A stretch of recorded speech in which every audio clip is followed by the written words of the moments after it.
নমস্কার, বৈশাখীর হেসেলে সব্বাইকে স্বাগত। কেমন আছেন আপনারা? গরমের ছুটি প্রায় কাটিয়ে উঠলাম। জানি না রোজের মতো আপনাদের সাথে এভাবে আমার দেখা হবে কি না। ব্যস্ততা আমার ইচ্ছের দরজা বন্ধ করে দেয় মাঝে মাঝে।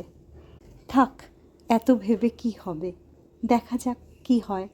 আজ দুপুরে ভাতের থালায় কি পরিবেশন করেছি একে একে বলে ফেলি।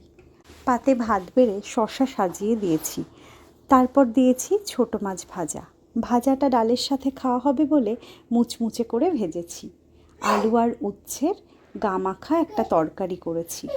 চেষ্টা করি পাতে অল্প তেতো খেতে, তাই উচ্ছে থাকলে উচ্ছের একটা পদ রাখি ভাতের থালায়। সর্ষে বাটা দিয়ে আলু সজনে ডাঁটা চচ্চড়ি করেছি। এরপর পরিবেশন করেছি কাঁচা আমের টক ডাল।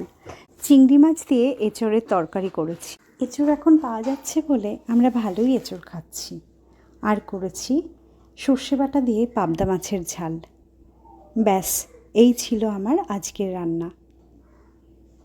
আজকের মতো তাহলে এখানেই ইতি টানি। আবার দেখা হচ্ছে কাল।